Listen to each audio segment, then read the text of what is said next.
본 방송에서 제공하는 투자 정보는 투자 판단에 대한 조언입니다. 방송에서 제공하는 주식의 가치, 가격 상승 및 하락에 대해서는 방송사에서 보장하지 않습니다.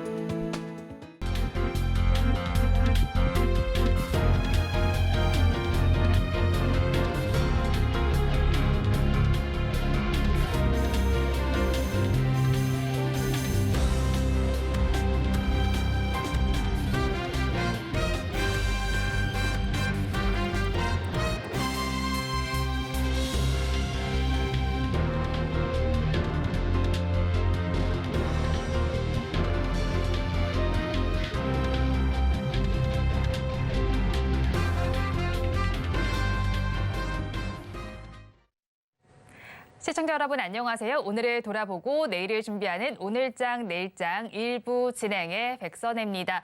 미국 시장에서는 지수가 연일 사상 최고치를 경신했다는 소식이 전해져 오고 있습니다. 다우 지수의 경우는 사상 처음으로 38,000선을 넘어서는 모습을 보이기도 했는데 우리 시장에는 이 온기가 그대로 전해지지 못하는 것으로 보입니다. 그리고 오늘 생산자 물가 지수가 발표됐습니다. 석 달 만에 상승으로 전환된 것으로 나타났습니다. 생산자 물가 지수의 경우에는 시차를 두고 소비자 물가 지수에 반영이 되는데 이 부분은 역시나 금리 정책에 영향을 미칠 겁니다. 한국은행의 경우에는 일단은 금리 인상 종료를 선언하긴 했지만 금리 인하 시점이 아직까지 언제일지는 미지수인 상황이고요. 골드만삭스의 경우는 미국의 금리 인하가 3월부터 시작돼서 모두 4번 정도 이루어질 것이라고 분석을 내놨습니다. 올해 양대 시장은 상승으로 출발한 이후에 혼조 양상을 펼치고 있습니다. 앞으로 시장이 어떻게 흘러갈지 저희 방송과 함께 꼼꼼하게 체크해 보시기 바랍니다. 저희 방송은 유튜브를 통해서도 보실 수 있습니다. 유튜브 검색창에 서울경제TV라고 검색하시면 저희 방송과 함께 하실 수 있으니까요. 실시간 채팅에도 많이 참여를 해주시기 바랍니다. 1월 23일 화요일입니다. 오늘장 내일장 1부는 이 시각 보도본부로 시작하겠습니다. 앞서서 살펴보셨던 헤드라인 중에서 3가지를 골라서 심층적으로 다뤄보겠습니다. 오늘은 보도국의 김효진 기자 나와 있습니다. 어서 오세요. 안녕하세요. 네, 먼저 첫 소식 알아보겠습니다. 특정 상품이나 플랫폼을 매월 일정 비용을 지불하고 정기적으로 이용하는 걸 구독경제라고 부릅니다. 최근에 구독경제 이용률이 크게 늘었다고 하는데 관련 내용 자세히 짚어주시죠. 네, 대한상공회의소의 유통전문 레터 리테일톡이 최근 설문조사한 내용을 오늘 발표했는데요. 응답자 3만 3천여 명 중 35%가 정기구독 서비스 이용 경험이 있는 것으로 조사됐습니다. 구독경제 관련 설문조사나 집계 자료는 다양한 곳에서 발표하고 있는데요. 이번 조사가 주목받는 건 기업체 조직인 대한상의에서 조사를 했다는 점과 최근 몇 년간 빠르게 구독경제가 확산하고 있다는 걸 파악할 수 있어서입니다. 이 카테고리별로는 가전제품의 위생관리와 필터 교체 서비스가 15%로 가장 많았고 이어 반찬, 도시락, 샐러드 정기 배달이 7.6%, 매트리스 관리와 청소가 4.5%, 과자, 패스트푸드 구독과 홈케어 클리닝이 3.5%, 가사도우미가 3.2%로 나타났습니다. 네, 정기구독의 카테고리가 영양제와 술까지 점점 확장이 되고 있습니다. 정기구독의 새로운 카테고리에는 어떤 게 있을까요? 네, 반려동물과 관련된 구독 경제가 늘어나고 있습니다. 이 반려동물을 키우는 가구가 늘면서 펫 가전과 펫 가구 렌탈이 늘어나고 있는데요. 특히 반려동물 목욕 후 자동으로 털을 말려주는 펫 드라이룸의 렌탈 이용 증가세가 눈에 띕니다. 현재 펫 드라이룸의 렌탈 이용률은 0.7%로 낮은 편이지만 쿠쿠전자와 교원그룹 등 관련 기업들이 펫 드라이룸을 출시해 해외에서 좋은 반응을 얻고 있습니다. 이외에도 청호 나이스가 펫 공기청정기를 출시하고 삼성전자는 펫 특화 가전을 모아 펫케어 스토어를 오픈하는 등 기업들이 적극적으로 펫 가전 시장에 진출하고 있어 이 펫 가전 렌탈 시장 규모도 커질 전망입니다. 다음 소식 살펴보겠습니다. 생성형 AI로 촉발된 기술이 산업 전반에 빠르게 확산이 되고 있습니다. 이에 따라서 새로운 보안 위협이 등장하고 있는 상황인데요. 이 사이버 보안에 대해서 기업들의 걱정도 커질 것 같은데 어떤가요? 네, 업무 등 일상생활에서 인공지능의 사용이 확대되면서 올해 사이버 보안 영역의 최대 화두로 인공지능을 악용한 위협이 떠올랐습니다. 삼성 SDS는 오늘 IT, 제조, 금융, 운송, 회계 분야의 국내 대기업과 공공부문 보안 전문가 700여 명의 설문 결과를 토대로 올해 주목해야 할 5대 사이버 보안 위협을 선정했습니다. 삼성 SDS는 AI를 악용한 보안 위협, 하이브리드 시장 환경에서의 클라우드 보안 위협, 개인 민간 정보 유출, 그리고 지속해서 진화하는 랜섬웨어, 공격 대상 확장에 따른 네트워크 보안 위협을 5대 위협으로 선정했습니다. 특히 삼성 SDS는 해커가 웜 GPT와 사기 GPT를 악용해서 악성 코드를 손쉽게 제작하면서 사이버 공격을 시도하고 있다고 지적했습니다. 이 웜 GPT는 챗 GPT의 다크웹 버전으로 생성형 AI 기반의 사이버 범죄 도구로 이용됩니다. 또 사기 GPT는 인공지능 기반의 피싱 도구입니다. 그러면 기업들은 새로운 위협에 어떻게 대응해야 할까요? 네, 삼성 SDS는 기업에서 이러한 사이버 공격에 대응하기 위해서 인공지능을 적용한 악성 코드 분석과 위협 자동 식별 등의 방어 기술을 확보해야 한다고 강조했습니다. 이 기업 맞춤형 하이브리드 환경의 경우에는 보안 구성과 관리 영역이 복잡하기 때문에 보안 취약점 발생 가능성이 높기 때문입니다. 이어 기업은 클라우드 네이티브 환경 전반을 보호하는 클라우드 통합 보안 플랫폼을 도입해 클라우드 위협을 사전에 탐지하고 하이브리드 환경 전체를 봐야 한다고 전했습니다. 주요 컴플라이언스 규정을 점검하면서 잘못된 환경 설정을 식별해 보안 취약점에 신속히 대응해야 한다고 전했습니다. 마지막 소식입니다. 국민 주류라고 불리는 소주와 맥주의 가격이 급격하게 인상이 되고 있습니다. 이에 따라서 맥주 물가라는 이야기가 나오는데 이런 맥주 물가가 급등했다고 하는데 어떤가요? 네, 맥주 가격이 크게 오른 가운데 판매처에 따라 인상 정도가 다른 점이 눈에 띕니다. 이 대형마트와 편의점에서 판매하는 가공식품 맥주의 물가 상승률은 2.4%, 식당 등에서 판매하는 외식 맥주의 물가 상승률은 6.9%로 약 3배가량의 차이를 보였습니다. 식당에서 판매되는 외식 맥주의 경우에는 IMF 외환위기 이후 25년 만에 가장 가격이 많이 올랐습니다. 네, 그렇다면 또 다른 국민 주류인 소주의 가격은 어떤가요? 네, 소주 가격도 맥주 가격과 상황이 비슷합니다. 대형마트와 편의점에서 판매하는 가공식품 소주의 경우 가격이 2.6% 상승했습니다. 식당에서 판매되는 외식 소주 같은 경우엔 같은 기간 7.3% 올랐습니다. 가공식품 소주와 외식 소주의 가격이 약 2.8배 차이 나는 것입니다. 외식 소주의 경우에는 물가 상승률이 2016년 이후 7년 만에 가장 높았습니다.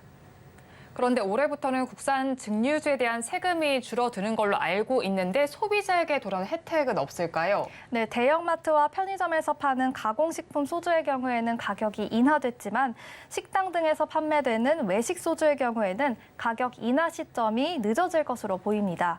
이 올해부터 국산 증류주에 붙는 세금이 줄어들어서 소주 출고가가 약 10%가량 낮아졌는데요. 이에 따라 하이트 진로가 지난달 참이슬과 진로의 출고 가격을 10.6% 내렸고 롯데 칠성음료도 처음처럼과 세로의 출고가를 각각 4.5%, 2.7% 인하했습니다. 이 대형마트와 편의점에서 판매하는 소주 가격은 10%가량 낮아졌습니다. 주류업계 출고 가격 인하로 외식업체 주류 납품가도 낮아지지만 이 외식 현장에 바로 반영되기는 어려울 것으로 보입니다. 음식점 중에는 고물가 시대에 음식 가격 인상하는 대신 이 주류 가격을 인상해 이윤을 내는 경우가 많기 때문입니다. 이 외식업계 관계자는 이에 대해 외식업은 식재료와 인건비, 임대료 등 물가 영향을 폭넓게 받는다면서 소주 출고가는 인하됐지만 전반적인 물가는 아직 높은 상황이라 바로 주류 가격을 인하하기엔 무리가 있다는 입장을 밝혔습니다. 네, 오늘 이 시각 보도본부에서는 구독 경제 시장 확대부터 주류 가격 인상 소식까지 전해드렸습니다. 보도국 김효진 기자와 함께했습니다. 오늘 말씀 고맙습니다. 감사합니다. 계속해서 시황센터 연결해서 이 시각 시장 상황 알아보겠습니다. 최유정 캐스터가 준비하고 있습니다. 시황센터 최유정입니다. 간밤 뉴욕 증시 일제히 상승 마감했습니다. 다우지수는 38,000을 돌파했고요. S&P 500 지수도 사상 최고치를 경신했는데요. 이 같은 훈풍이 오늘 국내 증시에 고스란히 전해지나 싶었는데 현재 양지수 혼조세 보여주고 있습니다. 먼저 코스피 살펴보면요. 현재 0.29% 강보합권 움직임 가져가면서 지수는 2471선 지나고 있는데요. 오늘 코스피 안에서는요. 매각 이슈가 있는 HMM 강세 보이면서 운수창고 업종 도드라진 오름세 보여주고 있고요. 반면 에너지나 가스 관련주는 내림세 보이면서 전기가스 업종은 하락세 보여주고 있습니다. 그리고 오늘 매매 동향에서 반드시 살펴봐야 할 점이 있는데요. 외국인 선물 시장에서 오늘 무려 4,000계약 넘는 매수세 보여주기도 했습니다. 이는 지난 12월 27일 이후 최대 규모의 매수세인데요. 하지만 외국인 현재 코스피 시장에서 39억 원 소폭 담아내고 있고요. 기관도 6거래일 만에 현재 돌아온 모습입니다. 어제도 장 막판 들어서 매도 전환하는 모습 보였죠. 하지만 오늘 다시 매수세 보여주면서 1,700억 원 넘게 담아내고 있습니다. 현재 개인만이 매도세 보여주고 있는데요. 2천억 원 가까이 팔아내는 모습 보여주고 있습니다. 이어서 코스닥도 살펴보겠습니다. 코스닥 오늘 헬스케어나 엔터에서 저가 매수세가 유입되면서 양호한 흐름 보여주나 싶었는데 현재 하락 전환한 모습입니다. 연초 들어서 강세 보였던 업종 중심으로 차익 매물이 출회되면서 지수 하락을 견인하고 있는데요. 현재 0.28% 약보합권 움직임 가져가면서 지수는 837선 움직임 가져가고 있습니다. 오늘 코스닥 시장 안에서는요, 현재 외국인만이 홀로 매도세 보여주고 있습니다. 780억 원 넘게 팔아내고 있고요. 기관은 무려 6거래일 연속 매수세 보여주고는 있는데요. 현재는 대금이 많이 줄어 있는 모습입니다. 이어서 개인도 힘을 보태고 있습니다. 현재 870억 원 넘게 담아내고 있습니다. 한편 중국이 또 히토류 카드를 꺼내 들었습니다. 중국이 히토류 연구자석 제조기술 수출을 금지한다고 밝혔는데요. 이에 따라 대체재로 페라이트가 부각될 것이라는 소식에 관련주 급등세 보이고 있습니다. 먼저 삼화전기 페라이트 코어를 제조하고 있죠. 현재 8% 넘는 강세 보이고 있고요. 삼화전자도 오늘 장중 상한가 진입했었는데 현재는 풀리면서 4,250원에 거래되고 있고요. 현재는 상신전자가 가장 강합니다. 20% 가까이 올라오면서 5,050원에 거래되고 있습니다. 한편 오늘 부진한 섹터로는 로봇 관련주 꼽아볼 수 있겠습니다. 정치권의 AI 산업 육성안이 가시화되고 또 삼성전자나 LG전자 등 대기업에서 로봇 산업에 뛰어들면서 강세 보였었는데요. 하지만 오늘은 부진한 흐름 이어지고 있습니다. 현재 가장 약한 것은 이렌시스인데요. 삼성전자에 감속기를 공급한다고 알려지면서 어제 강세 보였죠. 하지만 오늘 하락 전환하면서 현재 19% 가까운 내림세 보여주고 있고요. 이어서는 효림 로봇도 약합니다. 현재 7% 넘게 빠지면서 1,447원에 거래되고 있습니다. 이상 오늘장 시황 살펴봤습니다. 남은 오후장도 저희와 함께 하시면서 성공 투자하시기 바라겠습니다. 이상 시황센터 최유정이었습니다.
네, 시장에는 매일 여러 가지 뉴스가 쏟아지고 있습니다. 어떤 뉴스가 수익으로 연결될지 알아보는 시간, 수익이 되는 뉴스 시간입니다. 오늘 두 분 모시고 자세한 이야기 나눠보겠습니다. 루크투자연구소의 임순재 대표, 기업공시연구소의 변영인 대표 나와 있습니다. 두 분 어서 오세요. 네, 안녕하십니까. 네, 반갑습니다. 자, 오늘 시장 지금 시간 기준으로 혼조 양상을 펼치고 있는데 오늘 장에서 조금 굿뉴스라고 볼 수 있는 뉴스 어떤 게 있었을까요, 대표님? 네, 굿뉴스라고 하면 엔터 관련주 중에 이제 JYP에 의해서 YG도 자사주를 매입했다라는 그런 소식입니다. 일단 뭐 최근 올해 들어 이제 그 엔터 관련주들이 많이 좀 하락을 했었죠. 특히 이제 연초가 들어가면서 지금 중국 내에 이제 앨범 판매량이 둔화되고 있다라는 그런 이제 얘기들이 나오면서 전반적으로 이제 엔터 관련주들이 좀 약세가 좀 이어졌습니다. 여기에 이제 특히 이제 YG 엔터 같은 경우는 이제 블랙핑크와 이제 개별적인 이제 재계약이 이제 이루어지지 않았었다라는 그런 소식 때문에 다른 엔터주보다 좀 더 큰 하락폭이 좀 컸었고요. 또 이제 마약 연예인들의 이제 마약 관련된 여러 가지 이제 이슈가 불거지면서 전반적인 좀 하락세를 보였다가 일단 뭐 낙폭이 어느 정도 이제 조금 멈춰지는 이제 그런 모습을 좀 보이고 있습니다. 특히 이제 음반 판매 관련된 우려 부분은 이제 중국에서의 앨범 판매가 이제 상당히 좀 부진했었다라고 보시면 되는데요. 대표적으로 지금 이츠, 뭐 JYP의 이츠 같은 경우에는 전작 같은 경우는 이제 82만 장의 이제 선 주문이 있었는데 이번 신규 앨범 같은 경우는 초도 물량이 32만 장으로 큰 폭으로 줄었습니다. 그 이유가 이제 중국의 판매량이 좀 줄었다라는 건데요. 뭐 중국 판매 같은 경우에 증가를 했었던 가장 큰 이유는 보통 이제 걸그룹이나 이제 보이그룹이 되면 그 앨범 하나에 멤버 1명 아니면 2명 정도의 이제 사진들이 들어갑니다. 그러면 만약 6명의 그룹 인원이다. 그러면 보통 중국 같은 경우 6장을 사서 전 멤버의 이제 사진을 모으는 그런 이제 게 유행이었었는데 중국 당국에서 이를 이제 이슈화하면서 좀 제재를 하면서 그런 부분이 조금 판매량을 감소시켰었던 그 주요 원인이다라고 보시면 되겠습니다. 하지만 이제 단기적으로는 이렇게 뭐 판매량이 줄어들 걸로 그렇게 예상이 되고 있지만 중장기적인 관점에서 보면 그래도 이제 국내 걸그룹이나 보이그룹 같은 경우에 뭐 중국 내에서 인기가 어느 정도 유지가 되고 있기 때문에 판매량은 중장기적으로 다시 긍정적으로 바뀔 것이다라는 좀 생각을 해보고 있습니다. 이와 더불어 이제 소속 아티스트의 이제 해외 공연도 조금 이제 확대되고 있다라는 점도 조금 긍정적으로 보셔야 되지 않을까 싶습니다. 네, 일단 엔터주들 사실 지난해 연중 고점 이후에 반락하는 모습이 나타나고 있는데 자사주 매입 소식까지 좀 들어와 있습니다. 그런데 앞서서 JYP 엔터에서도 자사주 매입 소식이 들어와 있었잖아요. 네, 그렇죠. 자사주 그러니까 JYP 같은 경우는 이제 박진영 COO가 이제 자사주를 50억 정도 순매수를 했습니다. 뭐 매수를 하면서 유튜브에도 한번 출연을 했죠. 뭐 자기 회사 이제 주식 샀으면 좋겠다라고 이제 어떻게 보면 뭐 진단 반 농담 반으로 이제 얘기를 했는데요. 그 이후에 이제 특히 이제 주가가 제일 많이 빠졌었던 이제 YG 엔터 같은 경우에는 양현석 이제 총괄 이제 프로듀서가 200억을 이제 투자를 해서 이제 자사주를 취득할 것이다라고 얘기를 했습니다. 그러니까 실질적으로 자사주를 취득을 했고요. 그렇다라고 하게 되면 이런 대주주가 자기네 회사 주식을 그만큼 취득한다라는 거는 자기네 회사 주식이 상대적으로 지금 본인들이 생각했던 것보다 낮은 수준을 지금 유지하고 있다라는 관점에서 접근을 하셔야 되지 않을까 싶습니다.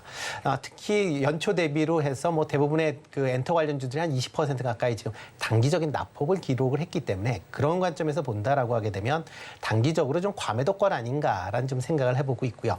뭐 현재 수준에서는 뭐 충분히 매수를 해도 되지 않을까라는 생각을 해보고 있습니다. 네, 현재 수준에서는 매수를 해봐도 좋겠다고 정리를 해주셨고 자사주 매입 소식이 지금 지지부진했던 엔터주에 반등의 기회를 줄 수가 있다고 보실까요, 대표님은? 네, 일단 뭐 추세는 충분히 좀 전환하지 않을까라고 보고 있어요. 최근에 엔터주의 낙폭이 좀 굉장히 컸던 것은 4분기에 대한 어떤 실적 우려감도 좀 있었고 네. 내년도 성장치가 다소 2023년도에 비해서는 조금 떨어질 수 있다. 그리고 주력 아티스트들의 앨범 판매량이라든지 공연 수익 등이 좀 감소될 수 있다라는 우려감들이 좀 반영된 효과가 좀 있었고 지난 3분기 이후부터는 아까 우리 대표님께서도 말씀하셨던 뭐 마약 관련된 이슈가 좀 있었고 주요 아티스트의 뭐 재계약 관련된 이슈 이런 부분들이 노이즈 이슈가 좀 더 지속되면서 수급을 좀 위축시켰지만 오히려 자사주라는 부분에 대한 이 취득 이 부분은 추세 전환에 따라서 4분기 실적 기조 발표 이후에는 오히려 불확실성이 좀 더 크게 좀 제고된 관점에서는 저가 메리트, 저가 매수 매력도는 좀 높아지지 않을까라고 좀 보고 있습니다. 네, 저가 매수 매력도 높아지겠다라고 분석을 해주셨고 또 변형인 대표님께서도 오늘장에서 굿뉴스 가지고 오셨을 것 같아요. 네, 저는 오늘 인텔이 노트북용 CPU에 삼성전자 LPDDR5X를 통합해서 탑재하겠다라는 이 기사를 좀 가져왔는데 일단 뭐 최근에 이 반도체발 이슈는 뭐 하루가 멀다 하고 굉장히 좀 좋은 이슈. 뭐 이슈를 좀 계속해서 좀 낳고 있는데 지금 우선 뭐 인텔이 노트북용 CPU 루나 레이크에 대해서 뭐 삼성전자의 LPDDR5X를 탑재하겠다. 그래서 이 과정이 기존의 2D 방식 수평으로 좀 배열되어 있는 이 반도체를 3D 지금 수직으로 증착시켜서 합착시켜서 이제 이 구현되는 이 기술인데 이 기술을 연말 생산분부터 탑재할 수 있다. 거의 뭐 탑재가 좀 기정사실화되는 그런 과정으로 좀 발표가 좀 됐습니다. 그래서 오늘 시초에 LPDDR 관련주들의 어떤 주가 흐름도 좀 굉장히 좋았는데 오후장에서는 상승폭을 좀 반납한 흐름들. 이 부분은 최근에 이 갤럭시 S24의 출시 이후에 관련된 이 저전력 반도체에 대한 수요 기대감들이 주가의 단기적 상승을 좀 이뤄냈고 오늘 시초에는 좀 강한 흐름을 좀 보여지긴 했지만 일부 차익 매물이 좀 나오는 과정에서의 물량을 좀 소화하는 과정이 아닌가라고 좀 보고 있습니다. LPDDR이라는 것은 우리가 흔히 알고 있는 저전력 반도체인데 네. 이게 기존의 갤럭시 S24 지금 이번에 탑재될 수 있는 온디바이스 AI는 자체적으로 데이터를 처리하고 자체적으로 이제 연산을 하다 보니까 열의 발생량이 높고 전력 소모가 좀 커질 수 있습니다. 그렇기 때문에 전력 소모를 좀 최소화할 수 있는 LPDDR이 좀 탑재될 수 있는 가능성이 좀 크기 때문에 지금 이 부분이 비단 스마트폰에만 지금 적용되는 것이 아니라 삼성전자의 전략, 글로벌 전략들을 보면 AI가 모든 기기에 구현될 수 있다라는 어떤 시장성들을 좀 주목해 봤을 때는 LPDDR의 탑재는 지속해서 좀 늘어나지 않을까라고 판단해 보고 있습니다. 네, 어제 서울경제신문에서 단독으로 보도가 나와 있었는데 이 부분을 짚어주셨고요. 그렇다면 이번 배드뉴스 좀 알아보도록 할게요. 지금 대표님께서 어떤 뉴스를 좀 배드뉴스로 받아들이셨을까요? 이 뉴스가 시장에 조금 악영향을 미칠 수 있겠다. 어떤 뉴스였을까요? 네, 배드 뉴스로는 이제 디센티스, 그러니까 국내 얘기는 아니고요, 미국 얘기인데요. 디센티스 이제 플로리다 주지사가 일단 그 미국 공화당 그 대선 후보에서 일단 사퇴를 했습니다. 그러면서 트럼프를 지지하겠다라고 밝혔다라는 내용을 배드 뉴스로 했습니다. 지금 뭐 미국에서 지금 올해 이제 11월달에 대선을 앞두고 공화당 민주당이 이제 본격적인 대선 후보를 뽑기 위한 레이스가 시작이 됐습니다. 특히 공화당 같은 경우는 아이오와의 코커스를 시작으로 해서 뭐 이번 주에는 이제 그 뉴햄프셔에 이제 그러니까 그러니까 갑자기 제가 단어를 까먹어서 하여튼 그런 식으로 해서 이제 계속 각 주마다 이제 그 선거인단 이제 후보를 이제 선택하게 되는데요. 미국 공화당 같은 경우에는 지금 트럼프가 그 아이오와주에서 50% 넘는 그런 이제 지지도를 가졌습니다. 아마 여타 지역에서도 이렇게 50%가 넘어선다라고 하게 되면 트럼프가 미국 공화당 그러니까 대선 주자로 이제 본격화될 것이다라고 예상을 하고 있고요.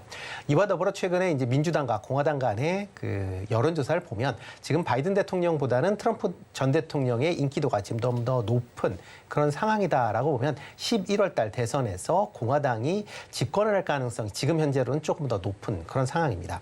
그렇다라고 하게 되면 공화당 같은 경우 기본적인 정책이 현재 민주당에서 하고 있는 친환경 정책에 좀 반하는 정책들이 많습니다. 뭐 대표적으로 뭐 전기차나 그다음에 친환경 에너지에 관련된 투자가 지금보다는 상당 부분 줄어들 걸로 예상이 되고 있고요.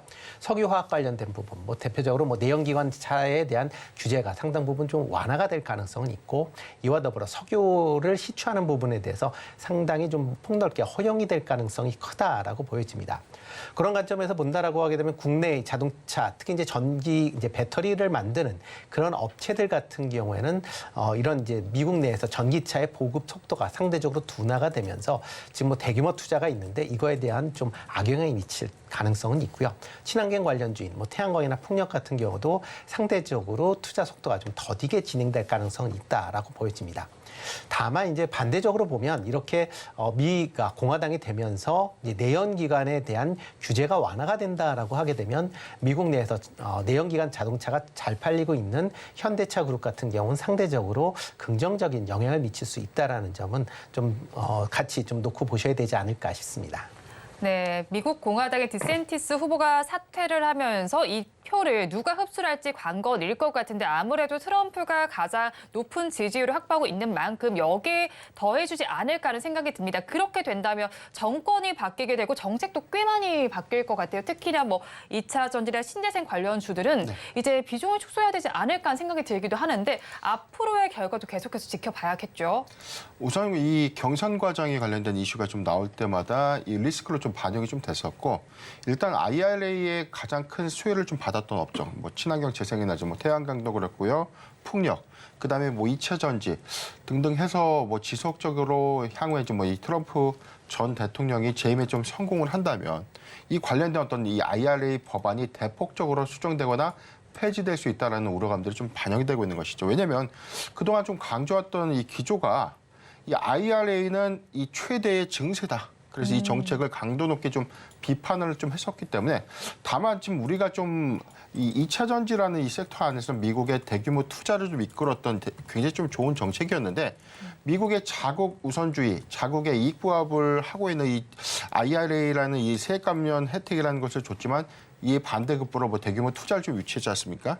자, 그렇기 때문에 이게 2차 전지에 투자를 위축시키거나 여기서 벗어날 수 있는 어떤 극단적인 정책의 폐지를 좀 진행할까 이런 관점에서도 고민해 볼 필요가 있는데 수급 관점에서 태양광 섹터에 더 영향을 좀 끼치고 있는 부분들이 현재 미국 내 태양광 1위 이 시장 점유율을 보유하고 있는 기업들이 한국 기업이기 때문에 이런 우려감들이 좀 더 크게 좀 작용하는 것이 있지만 그럼에도 불구하고 최근에 주가 추이들을 좀 봤을 때는 단기적 저점을 좀 형성하고 있다. 이 부분은 실적과 연동했을 때는 그래도 지나친 낙폭이 아닌가라고 좀 보고 있습니다. 뭐 물론 미국 대선에 대한 불확실성들은 주시는 하겠지만 여기서 우리가 뭐 비중을 지금 구간에 굳이 줄일 필요는 있을까라는 어떤 의문도 있습니다.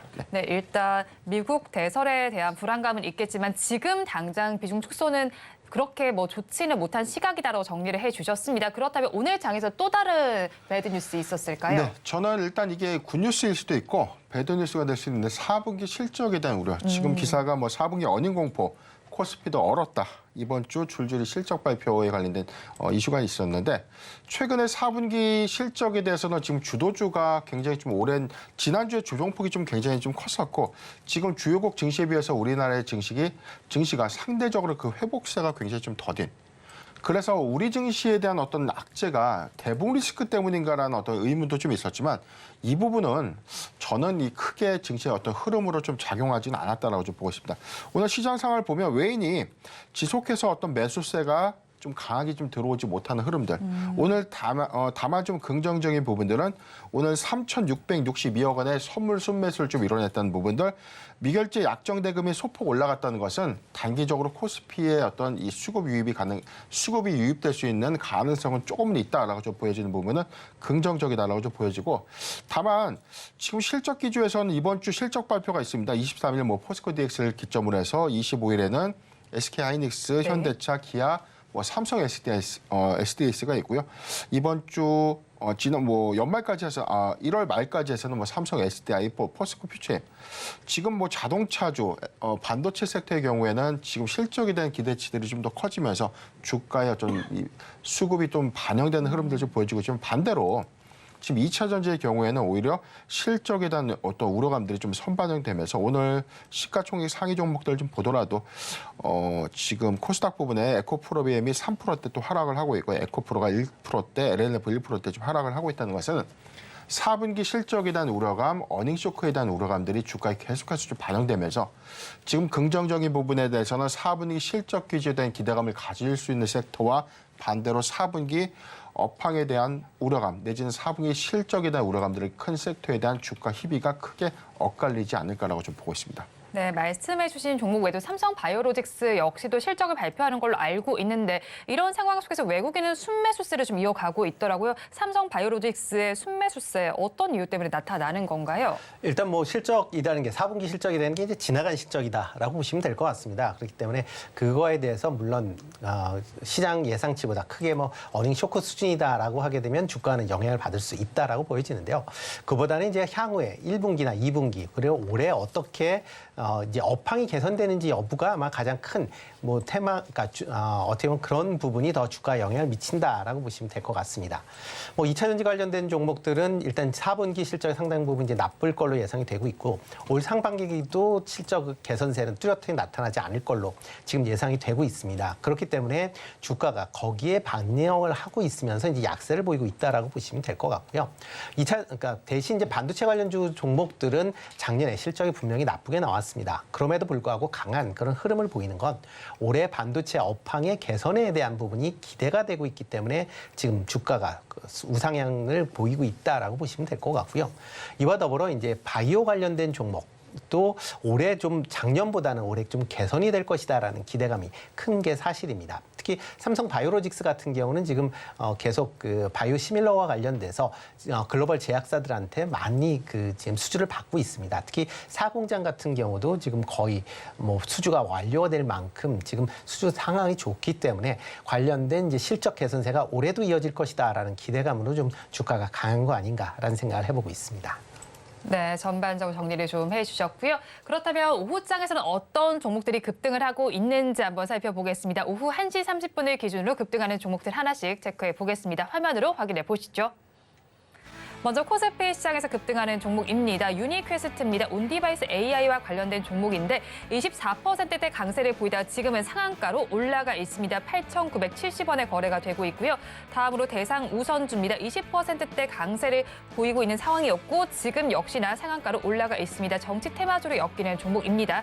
종목의 주가는 22,600원 선 지나가고 있습니다. 다음으로 LS 네트워크스를 살펴보면 19%대 강세를 보이다가 지금 24%대까지 더욱더 크게 상승 탄력을 더해가고 있습니다. 이베스트 투자증권 최대 주주로 올라서는 막바지 절차를 밟고 있는 상황이고요. 삼화전자 히토리와 관련된 종목인데 12%대 강세를 보이다가 지금 시간에는 11% 후반대 강세 보여줍니다. 4,220원에 거래되고 있고요. 이어서 체시스 역시도 정시 테마주로 엮이고 있습니다. 10% 넘게 상승을 하면서 지금 시간 기준으로 1,655원 선에 거래됩니다. 다음으로 코스닥 시장의 급등주들 살펴보겠습니다. 리노스를 살펴보겠습니다. 리노스의 경우에는 24%대 강세 흐름을 보이다가 상승폭을 살짝은 반납했습니다. 지금은 21%대 강세를 보여주면서 1,386원 선에 거래가 되고 있고요. 다음으로 어버브 반도체입니다. 온센서 AI, 온디바이스 AI와 관련된 종목이고요. 22%, 23%의 강세를 보여주면서 2만 원 선에 거래 진행되고 있습니다. 어제 이어서 오늘까지도 급등 양상을 펼쳐주고 있습니다. 라운피플 이어서 살펴보겠습니다. 마이크로소프트의 한국 파트너인 TDG 인수를 조기에 완료했다는 소식이 전해지고 있는데 22% 넘게 오르던 주가는 지금은 11%대 상승률을 보여주고 있습니다. 처음보다는 지금 반락한 모습이 나타나지만 8,200원 선에 거래가 되고 있고요. 다음으로 상신전자 살펴보겠습니다. 페라이트와 관련된 종목인데 오늘 페라이트 관련 종목군들의 주가 양상도 좋습니다. 17% 넘게 오르던 주가는 지금 20% 넘게 오르면서 5,080원에 거래됩니다. 센즈렉까지 살펴보겠습니다. 14% 넘게 오르던 주가가 지금 20% 넘게 오르면서 1,580원 선에 거래되고 있습니다. 네, 오후장 급등하는 종목들을 살펴보셨는데 온디바이스 AI와 관련된 종목군들이 좀 눈에 띄지 않나 싶습니다. 두 분께서는 급등하는 종목군들 어떻게 바라보셨는지 궁금한데 한 분씩 의견 좀 들어볼게요. 어떤 분부터 이야기 전해주실까요? 네, 뭐 페라이트 관련돼서 지금 오늘 좀 강한 그런 뭐 모습세를 보이고 있습니다. 특히 이제 중국의 히토리오 관련된 이제 수출 규제에 관련된 그런 부분이 이제 가장 이제 큰 영향을 미쳤다라고 보여지고요. 그렇지만 뭐 중국 히토리오 관련돼서 지금 그 수출이 이제 조금 이제 중지가 된다라고 해도 뭐 국내에는 단기적인 영향이 좀 제한적이지 않을까라는 생각이 들고 있고요. 그렇기 때문에 이런 관련된 종목들은 이제 테마주 관련 쪽으로 이제 생각을 하셔서 아마 단기 매매에 임하시는 게 좀 낫지 않을까 싶습니다. 단기적으로 바라보면 좋겠다라고 정리를 해주셨는데 페라이드 관련주에 대한 의견 대표님께서도 비슷하실까요? 예, 저도 뭐 트레이딩 관점으로 봐야 되는 부분이 아닌가. 이게 실적과 좀 연동될 수 있는 부분이라기보다는 중국발 이슈, 중국발 어떤 이 히토리에 대한 공급망 이슈가 불거질 때마다 수급이 좀 반영되는 흐름들이기 때문에 실제 히토리오에 대한 이 공급이 차단되면서 관련된 어떤 반사수혜주가 페라이트의 수급으로 좀 이전된 효과가 좀 있었고, 전통적으로 히토리오를 공급하는 기업들이 대중 의존도가 좀 낮거나 뭐 호주나 그 이외의 국가에서 좀 조달을 하는 그런 회사들의 경우에는 이게 히토리 공급에 관련된 이슈에 대한 반사수혜가 실적으로 좀 이어지는 케이스가 거의 아직까지는 없다. 이 부분은 우리가 조금 유의해야 되는 부분이 아닌가. 다만 지금 사실 뭐 주도주가 지금 반도체와 AI 섹터가 오늘은 조금 일부 종목군들이 좀 쉬어가는 흐름 하에서에다 수급이 개별 수급으로 좀 이전되는 네. 그런 흐름들 때문에 어떤 상승 추이를 좀 가져간다라고 좀 이해를 하시면 좋고, 다만 히토리라든가 페라이트 관련주들의 흐름들을 봤을 때는 단기적 관점에서 추세가 이탈할 경우에는 과감하게 좀 비중을 줄이는 전략이 유효하다라고 좀 판단해 봤습니다. 단기적으로 추세가 이탈하면 비중을 줄이자라고 정리를 해주셨는데 사실 IEA의 경우에는 글로벌 친환경 추세에 따라서 2040년에 히토리오의 수요가 지금보다 7배 정도 증가할 것으로 내다보고 있습니다. 그렇다면 지금은 단기적으로 바라보더라도 정말로 긴 관점으로 본다면 좀 담아놔도 괜찮진 않을까요? 근데 히토리오 같은 경우에 이제 대중 이제 의존도가 상당히 높습니다. 특히 이제 미국 같은 경우에 이제 히토리오를 그러니까 그러니까 히토리오의 비중을 이제 줄이기 위한 여러 가지 노력을 진행 중에 있고요. 관련된 이제 기술도 개발이 되고 있는 그런 상황입니다. 그러니까 지금 당장으로는 이제 히토리오 관련된 그런 이제 히토리오가 이제 필요한 그런 부분이 뭐 대표적으로 네오디온 같은 이제 연구 자석 분야다라고 보면 되는데요. 이게 이제 향후에 다른 이제 물질로 전환이 될 가능성이 좀 높아 보입니다. 그렇다라고 하게 되면 이런 히토리오에 대한 그런 이제 리스크는 향후에 뭐 장기적으로 보면 뭐 그 부분이 점진적으로 확대된다라고는 하지만 그 영향은 그 과거보다 좀 줄어들 가능성이 있기 때문에 그렇다라고 하게 되면 이런 히토리오에 대한 그런 이제 수급에 따른 불안감으로 인한 기대감으로 올라가는 것보다 실질적으로 이런 실적이 어떻게 반영이 되는지를 좀 더 주목해서 보셔야 되지 않을까라는 생각을 해봅니다. 네, 실적이 어떻게 반영되는지를 주목해 보자라고 정리를 해주셨고 앞서서 급등주로 봤던 종목 중에서 LS 네트워크스의 경우는 개별적인 이슈로 지금 오르고 있는 상황이잖아요. 이베스트 투자증권의 최대 주주로 올라서게 되는 마지막 절차를 밟고 있는 상황입니다. 완전히 품게 된다면 어떻게 또 주가 양상이 나타날지 이 종목 자체 본업단은 또 어떻게 평가하실까요? 지금 사실 이 부분에 대해서는 저도 이게 뭐 수급적인 측면이라고만 보여집니다. 지금 모멘텀 관점에서는 뭐 신규 상장 이후에 오히려 이제 수급을 좀 다한 이후에 추가적인 좀 상승을 좀 이끌었다. 이 부분을 좀 보여지고, 다만 지금 이 인수에 대한 어떤 기대감들 이런 부분들은 조금 더 단기적 관점에서의 기대치를 좀 수반할 수 있지만, 이게 저는 트레이딩 관점에서 굳이 이 종목에 대해서 우리가 좀 매길 좀 집중할 이유가 좀 있을까라고 좀 보는 부분이 있어요. 왜냐하면 지난주부터 이번 주의 주가 추이들을 좀 봤을 때 대형주의 낙폭이 상대적으로 좀 컸던 그런 종목군들이 좀 더 많고, 지금 우리가 너무 투자할 만한 단기 투자처가 좀 없다 보니까 개별 이슈에 좀 민감한 종목들에 대한 수급, 그래서 우리가 소위 말하는 단타 구간이라고 하는 종목들은 계속 테마성 매기에 좀 집중되는 흐름들이 좀 있는데, 저는 굳이 지금 시장의 어떤 흐름들 그리고 실적 기조 하에서 그리고 2분기 이후에는 2분기가 아니라 2월부터는 우리가 이제 이 감사전 재무제표를 제출하는 기업들, 그렇기 때문에 이제 중소형주의 수급이 위축될 수 있는 시기거든요. 그렇다면 오늘 1월 23일이기 때문에 이제 사실상 뭐 시간이라는 것은 뭐 다음 주 한 주 정도의 수급인데, 이 부분 안에서의 중소형주의 어떤 비중, 즉 차익 실현이 좀 크게 좀 일어날 수 있는 구간을 다음 주다라고 저는 보고 있고, 이 수급은 2월에 그대로 대형주로 이전될 수 있는 부분들이 있기 때문에 이 부분에 초점을 좀 더 맞추는 것이 좋지 않을까라고 보고 있습니다. 네, 다른 부분에 조금 더 초점을 맞춰보면 좋겠다라고 정리를 전해주셨습니다. 자, 그렇다면 또 이제 코스닥에서는 지금 HPSP가 또 치고 올라오는 모습이 관찰이 되고 있습니다. HPSP에 대해서는 좀 증권가에서 긍정적인 시각이 나와 있는 걸로 알고 있습니다. 두 분께서는 이 종목에 대해서 어떻게 좀 평가하시는지 궁금한데요. 한 분씩 의견 좀 전해주실까요? 네, 뭐 HPSP 같은 경우는 이제 대표적인 이제 그러니까 이 그 반도체에서 이제 어떻게 보면 이제 그러니까 미세화 공정에서 이제 가장 필요로 한 그런 이제 공정을 하고 있는 그런 이제 고압 공정을 하고 있는 그런 회사다라고 보시면 될 것 같고요. 이게 뭐 다른 그러니까 독점적인 이제 기술을 갖고 있기 때문에 그 향후에 미세화 공정이 확대될수록 관련된 매출성이 증가할 수밖에 없는 그런 상황이다라고 보시면 되겠습니다. 특히 이제 최근에 이제 반도체 관련돼서 경기가 많이 이제 작년에 이제 나빴기 때문에 그래서 실적 측면에서 보면 작년에 좀 부진한 그런 모습을 보였습니다. 그렇지만 올해의 반도체 경기가 어느 정도 살아나는 것이다라는 예측이 커져 있는 그런 상황이고요. 계속 이제 미세화 공정이 진행이 될수록 회사의 매출 성장세는 꾸준히 이어질 것이다라는 관점에서 본다라고 하게 되면 HBSP는 뭐 좀 긍정적으로 봐도 되지 않을까라는 생각을 해보고 있습니다. 네, 변 대표님의 의견은 좀 어떠실까요? 예, 오늘 신고가 영역에서 지금 주가 추이 흐름을 이어가고 있는데 지금 이게 고압수소 어닐링 장비가 2024년도 선단 공정 투자에 대한 수혜 기대감으로 계속해서 단순한 어떤 우리가 기대감이 아니라 실질적으로 어떤 장비 투자가 실적 및 수주로 좀 이어질 수 있다는 어떤 기대감을 수반하고 있다고 보면 됩니다. 일단 최근에 한미반도체가 HBM 반도체에 대한 이 최대 이 TC본도에 대한 장비 수혜다라고 좀 예상했는데 4분기 실적을 보니까 아직 본격적인 장비 산입이 안 됐음에도 불구하고 시장의 예상 컨센서스를 좀 상회하는 실적 발표를 좀 했고 지금 반도체 장비주에 특화된 경우에도 지금 선단 공정 투자에 대한 이 비율이 2024년도에 20% 이상에 대한 추가적인 투자를 좀 감행할 수 있다. 그다음에 뭐 반도체 클러스터 구축에 관련돼서도 이게 단기적 투자가 아니라 지속해서 장기 투자로 좀 전환될 수 있다. 그렇기 때문에 이 장비주의 경우에는 이 수급상의 어떤 측면에서 좀 크게 좀 개선될 수 있는 요인은 있다라고 좀 보고 있고 다만 오늘 신고가 영역 이후에 실적 발표에 대한 기조 이후에 조정을 좀 주는 구간에도 저는 모아가는 전략은 좀 유효하다고 봅니다. 장비주의 경우에는 사실상 단기적인 기대감보다는 2024년도에 대한 실적 전망치대로 우리가 포인트를 좀 본다면 저는 상승 여력은 좀 더 있지 않을까라고 좀 판단해 봤습니다. 네, 상승력은 좀 더 있겠다라고 정리를 해주셨습니다.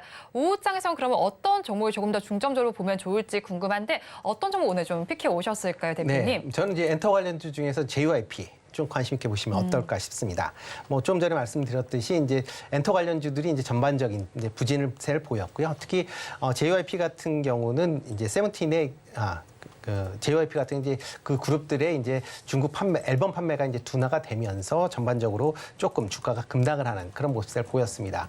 뭐 지금 하락하기 전이 이제 10만 원대 초반이었다가 지금 막 8만 원까지 하락을 해서 최근에 조금 이제 회복을 하고 있는 그런 이제 모습이었다라고 보시면 될 것 같고요. 일단 뭐 지금 소속의 이제 그 아티스트인 뭐 트와이스나 니쥬, 스트레이키즈의 뭐 글로벌 및 이제 글로벌 음원 판매가 계속 지금 꾸준히 이루어지고 있다라는 것도 긍정적으로 좀 보시면 어떨까 싶고요. 특히 이제 이번 주에 이제 비처가 그 어떻게 보면 외국 국적 멤버로 구성된 이제 아이돌 그룹이라는 이제 비처가 이제 앨범을 이제 본격적으로 이제 출시가 할 예정입니다. 뭐 미국 유니버셜 뮤직 레코드하고 지금 합작으로 이제 진행이 되고 있는 그런 상황이고요. 이게 이제 앨범이 이제 본격화된다라고 하게 되면 뭐 그와 관련돼서 지금 뭐 뮤직비디오 티저도 지금 공개가 됐는데요. 이 향후에 이런 이제 비처의 글로벌 흥행이 성공이 된다라고 하게 되면 JYP 같은 경우는 지금보다 그룹에 대한 그 밸류가 한 단계 도약할 수 있는 그런 기회가 될 것이다라고 보여지고요. 올해 내에 뭐 미국뿐만 아니라 중국의 현지 보이그룹을 데뷔시키기 위한 프로젝트도 진행 중에 있습니다. 이 프로젝트도 지금 뭐 그 국내 이제 보이그룹들의 이제 데뷔 프로세스를 그냥 그대로 따르고 있기 때문에 상당히 중국 내에서도 긍정적으로 영향을 미칠 것이다라는 기대감이 상존하고 있기 때문에 그런 부분도 같이 주목해서 보시면 좋을 것 같습니다. 뭐 최근 이제 주가 흐름으로 본다라고 하게 되면 지금 85,000원 정도의 지금 이제 현재 주가 수준이 유지되고 있는데요. 그거보다 이제 83,000원 정도의 그 약간 조정을 보일 때 매수하시면 어떨까 싶고요. 목표 주가는 10만 원, 손절은 75,000원에 하시면 좋을 것 같습니다. 네, 픽 종목으로는 JYP 엔터 짚어주셨고요. 매수하실 가격은 지금보다 약간 낮은 강연 83,000원 정도 잡아주셨고요. 목표 주가는 10만 원, 손절 라인 75,000원 제시를 해주셨습니다. 그렇다면 변영인 대표님께서는 어떤 섹터에서 픽해 오셨을까요? 예, 저는 화장품 섹터인데 지금 4분기 실적 발표를 앞두면서 올해 사상 최대 실적 기조에 대한 어떤 전망치 이 부분에 대해서 화장품 섹터가 3분기에 굉장히 많은 주가 상승 폭을 좀 가져갔지만 3분기 이후에 소폭 조정이 있었고 4분기 실적 실적 기조 그리고 2024년도에 대한 이 실적 전망치 이 부분을 우리가 좀 긍정적으로 좀 판단해보자라는 어떤 입장입니다. 일단 12월 수출 데이터가 좀 나와졌는데 12월 화장품의 경우에는 6억 9,700만 달러를 좀 기록하면서 전년 동기 대비 17.5%가 좀 증가되면서 7개월 연속 증가세를 좀 보이고 있습니다. 특히나 12월 기조가 제가 이 3분기 실적 기조 이후에 11월 데이터까지 좀 확인해 봤을 때보다 오히려 12월의 증가폭이 좀 더 컸다. 577억 달러인데 지금 전년 11월 대비해서는 5.1%가 증가됐기 때문에 지속해서 우리가 중국 단체 관광객들의 유입이 있었던 지난 3분기 기조 이후부터는 지속적으로 화장품 수출액은 증가되고 있다. 근데 한 가지 좀 중요한 측면은 이게 중국향 비중에서 늘어난 것이 아니라 북미와 일본, 동남아시아, 유럽 시장까지 골고루 좀 포진하고 있다. 그렇기 때문에 우리가 상반기 지난 3분기 실적을 좀 보면 화장품 빅토사였던 아모레 퍼시픽이라든가 LG 생활건강이 오히려 중국향 비중에 대한 어떤 리스크 때문에 소위 말하는 뭐 주가 역풍을 좀 맞았었고 이 틈새를 인디 브랜드가 좀 약진을 해주면서 오히려 이익률의 어떤 큰 폭의 신장으로 인해서 주가 반영이 굉장히 컸었는데 그런 관점에서 4분기에는 오히려 3분기에 굉장히 좀 비교적 좀 저조했던 CDMO 관련 한국콜마라든가 코스맥스 같은 이 종목들이 4분기에 굉장히 좀 큰 실적 반영 효과가 좀 있지 않을까를 좀 판단해봤습니다. 저는 실리콘투를 오늘 좀 준비를 해왔는데 네. 오늘 현재 4.3%대 주가 형성을 좀 하고 있고요.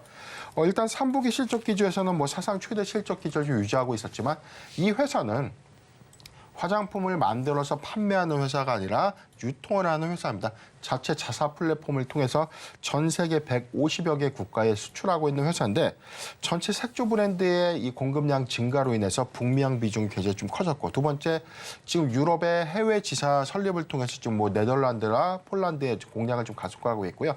지난해 7월에는 뭐 러시아 현지 법인까지 조금 구축을 좀 했는데 지금 러시아 우크라이나 전쟁으로 인한 어떤 제재 조치가 좀 있음에도 불구하고 실리콘투가 러시아 안에서의 어떤 비중을 크게 좀 가져갈 수 있기 때문에 향후 종전 이후에 대한 성과도 좀 기대될 수 있다고 좀 판단됩니다. 일단 북미향 비중에 대해서는 뭐 4분기 실적 기조가 149.9포인트 매출 신장 효과 그리고 영업이익은 189.6%가 증가될 것이다라는 전망들 좀 나오고 있기 때문에 사상 최대 실적 기조가 유지될 것이다라고 좀 판단되고 있고 북미향 비중보다도 지금 유럽향 비중에 대한 매출 변수 효과가 좀 있었지만 유럽향 비중의 매출 반영 효과가 좀 더 차지되는 1분기 이후부터도 굉장히 실적 관점에서 주목해볼 만한 포인트가 아닌가라고 좀 보고 있습니다. 지금 주가적인 측면에서는 저는 8,000원 구간, 8,000원 구간에서 8,800원 구간에는 모아가는 전략이 좀 유효하지 않나라고 좀 보고 있습니다. 자, 요 구간인데요. 자, 요 구간에서 모아간다면 저는 단기적 목표가 10,000원을 제시해드리고 손절가는 7,300원. 제가 7,800원 제시를 했는데 지금 추세적으로 수정을 좀 해보겠습니다. 7,300원을 손절가로 제시해드리겠습니다. 네, 화장품 섹터 내에서 실리콘투 짚어주셨고요. 매수하실 가격 8,800원, 목표 주가는 10,000원, 손절 라인은 7,300원으로 수정해서 제시를 해주셨습니다. 그렇다면 내일장까지도 조금 지켜볼 만한 강세 테마는 어떤 게 있을까요? 일단 온디바이스 AI 섹터가 오늘 일부는 좀 쉬어갔고 또 오늘 온센서 관련주라는 종목들 좀 굉장히 좀 강했다. 이 부분은 단기적으로 차익 실현에 대한 욕구는 있지만 샘 올트먼의 방안에 대한 어떤 기대감들이 아직 소멸된 것은 아니기 때문에 삼성전자 회동 이후에 SK 하이닉스와 회동을 통한 관련된 어떤 전략 내지는 오픈 AI가 자체 칩을 어떤 식으로 좀 구현할 것인가라는 어떤 세부적인 전략들이 좀 공개가 된다면 관련주의 낙수 효과로 작용을 하면서 온디바이스 AI의 수급을 분배될 수 있는 가능성도 또 아직은 더 크지 않을까라고 좀 보고 있습니다. 그렇기 때문에 오늘 상대적으로 좀 쉬어갔던 제주반도체의 경우에도 8%대 하락을 좀 했지만 종가 부근에서에 대한 어떤 오늘 오후장 후반에서의 어떤 주가를 좀 일부 좀 회복했다는 점은 긍정적이다라는 관점에서 온디바이스 AI 관련주의 수급을 조금 더 주시해보자라고 좀 판단해봤습니다. 네, 온디바이스 AI 관련주의 수급을 조금 더 확인해보자라고 정리를 해주셨고 임순지 대표님께서는 내일장까지 강세를 보일 테마 어디라고 보실까요? 네, 오늘은 좀 약세를 보이는데 AI 관련 챗봇 관련 쪽은 아마 조금 강해질 가능성이 있습니다. 샘 올트만이 입국을 한다라고 하게 되면 일단 뭐 지금 오픈 AI에 대한 그런 이제 기대감이 다시 좀 불거질 가능성은 있고요. AI에 관련된 바람이 좀 더 불 수가 있을 걸로 보여집니다. 특히 오픈 AI가 지금 만들고 있는 AI 그 앱스토어 같은 경우도 지금 뭐 국내 이제 기업들이 이제 계속 거기에 이제 스토어에 지금 올리려고 지금 노력을 하고 있고요. 특히 이제 그런 스토어와 관련돼서 지금 수혜가 기대가 되고 있는 뭐 폴라리스나 뭐 한컴 같은 경우에는 조금 더 관심 있게 보셔도 되지 않을까 싶습니다. 네, 챗봇 관련된 종목들 한번 바라보자라고 정리를 해주셨습니다. 지금까지 기업공시연구소의 변영인 대표, 루크투자연구소의 임순재 대표와 함께했습니다. 오늘 두 분 말씀 고맙습니다. 오늘장 내일장 일부에서 전해드린 내용 정리해서 보여드리겠습니다. 화면으로 확인해 보시죠. 오늘장 내일장 일부의 핵심입니다. 오늘장 내일장 일부의 핵심 전에 JYP 엔터에 대해서 한번 살펴주셨는데요. 목표 주가는 10만 원 그리고 손절라인 7만 5천 원으로 제시해 주셨습니다.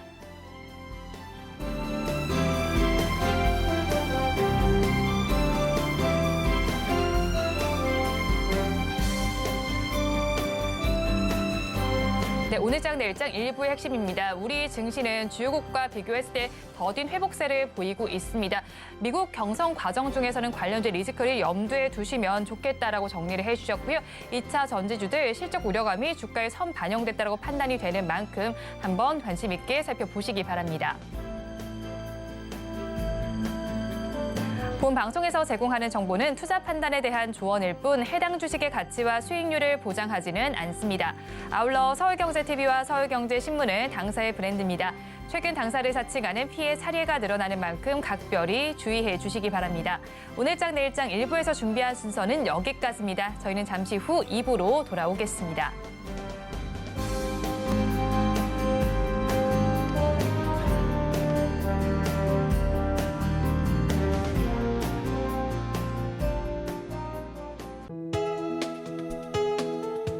본 방송에서 제공하는 투자 정보는 투자 판단에 대한 조언입니다. 방송에서 제공하는 주식의 가치, 가격 상승 및 하락에 대해서는 방송사에서 보장하지 않습니다.